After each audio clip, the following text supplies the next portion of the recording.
Bonsoir à toutes et à tous, merci d'être avec nous. Nous sommes dans le programme du soir sur New World Info, le décryptage de l'actualité. Ce mardi, nous parlons de la Côte d'Ivoire, la présidentielle et Guillaume Soro qui se déclare candidat.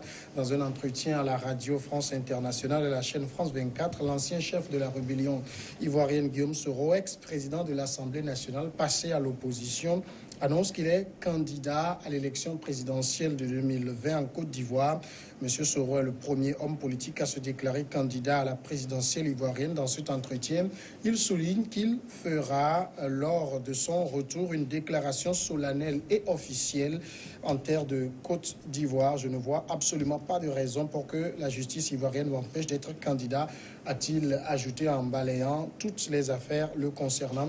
Nous en parlons ce soir avec Mamadou Diouf, notre éditorialiste. Bonsoir Mamadou Diouf. Bonsoir Samuel. Guillaume Soro, premier homme politique ivoirien majeur, a déclaré sa candidature. Est-ce que le monsieur est un peu pressé?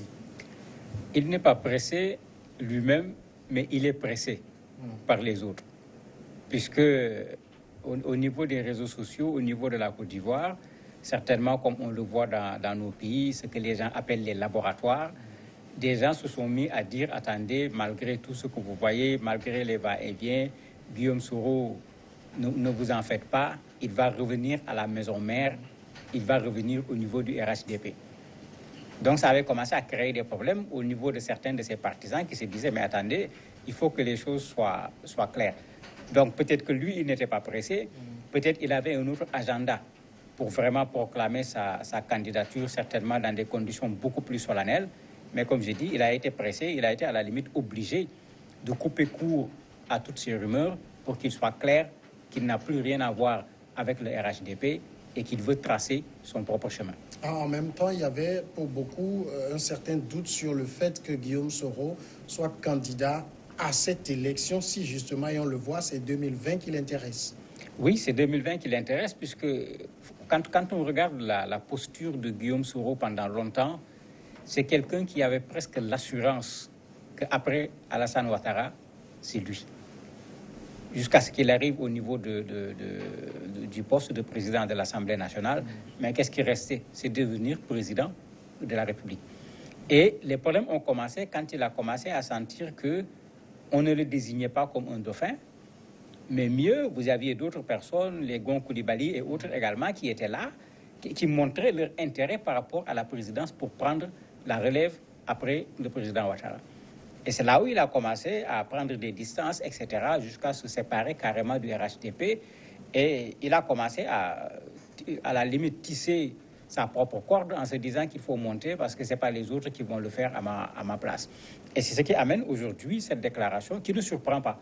Tout le monde savait que Guillaume, d'une façon ou d'une autre, était intéressé par la présidence. Parfois, les gens disaient, bon, il a 47 ans, il est encore jeune, il peut se préparer davantage, attendre les prochaines élections. Mais c'est un politique, il lit la situation, il se rend compte peut-être que si on laisse les gens partir avec ce coup-là, ça pourrait être plus compliqué pour l'autre coup. Donc il faut anticiper et se mêler déjà aux élections de 2020. En se lançant, en tout cas cette fois-ci, pour la course à 2020, est-ce que Guillaume Soro s'est dit « j'ai toutes mes chances » ? Il a toutes ses chances, s'il le dit, je me dis sur quoi il va le fonder. Parce que quand même, c'est vrai que c'est un homme politique connu, mais il aura devant lui le RHDP, il aura devant lui le FPI, avec un Gbagbo qui a été libéré, avec Simone qui a été libéré, avec un Gbagbo même que certains veulent qu'il soit candidat, mais il y a également le PDCI. Et pour le moment, malgré des contacts, malgré une langue de bois des politiques, on n'a pas vu le PDCI, on n'a pas vu le RHDP, on n'y pense même pas. On n'a pas vu le FPI dire qu'ils vont soutenir Guillaume Soro. Alors que s'il n'est pas soutenu par ces partis, pour le moment, que pèse Guillaume sur le plan national? On ne le connaît véritablement pas. Donc, ce n'est pas évident qu'il puisse aller de l'avant. Et c'est pourquoi, quand il parlait, il a été très clair. Bon, il fait partie de ceux qui proposent, parce qu'il y avait une discussion pour créer une coalition qui avait commencé avec le travail de l'ancien président ivoirien, Konan Bédié, qui voulait mettre les gens ensemble contre Ouattara. Il s'est trouvé que la mayonnaise a eu du mal à prendre. Guillaume est dans la position de ceux qui disent que tout le monde soit candidat, qu'on émiette l'électorat, qu'on empêche les RHDP de pouvoir avoir la majorité au premier tour, on les amène au second tour et on va faire la stratégie que tout le monde connaît. On se met ensemble au second tour pour battre les RHDP. Bon, c'est un peu dans cette logique-là qu'il se trouve aujourd'hui, puisque même quand on lui a demandé qui te soutient, il a dit qu'il y a des partis qui le soutiennent, mais il n'a pas cité de partis, alors qu'on attendait plutôt qu'il cite un au moins parmi les partis bien implantés au niveau de la Côte d'Ivoire. Alors, Guillaume Soro, qui a fait partie du RHDP et qui se sentait dauphin naturel de Alassane Ouattara, mais n'a pas réussi à rallier le RHDP derrière lui, est-ce que ça ne montre pas que Guillaume Soro n'est pas si rassembleur que ça? Non, non seulement il n'est pas si rassembleur que ça, mais le RHDP, c'est un jeu de Ouattara.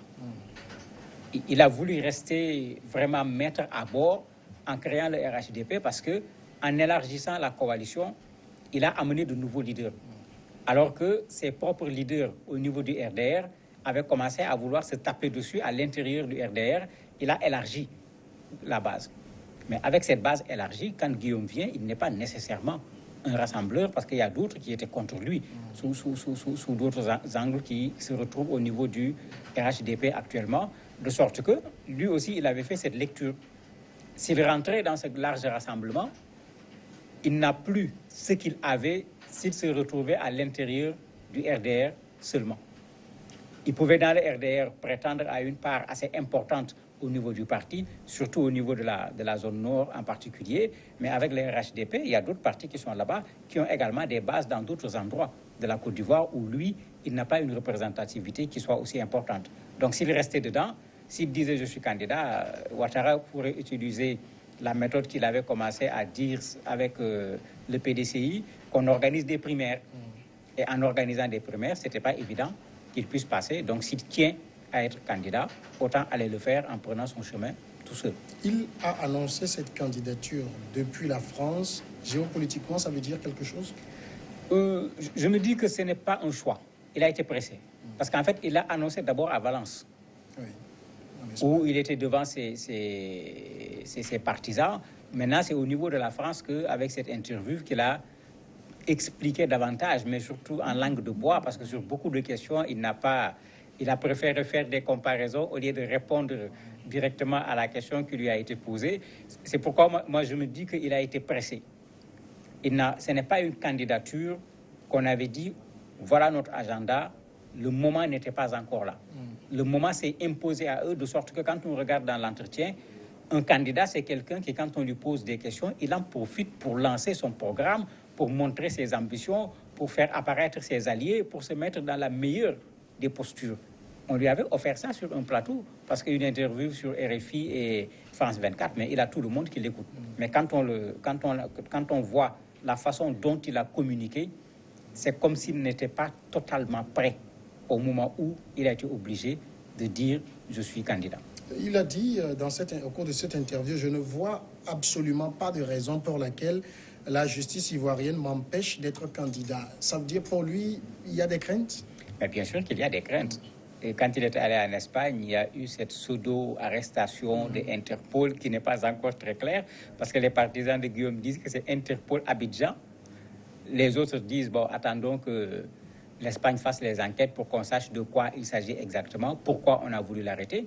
Il ne faut pas qu'on oublie que dans le procès du putsch au niveau du Burkina Faso, qui s'est terminé et les gens ont été condamnés, son nom est revenu plusieurs fois en relation avec le général Bassolé et le général Diendéré. Il ne faut pas qu'on oublie également qu'il n'y a pas longtemps, son directeur de cabinet, on est allé trouver chez lui tout un arsenal de guerre.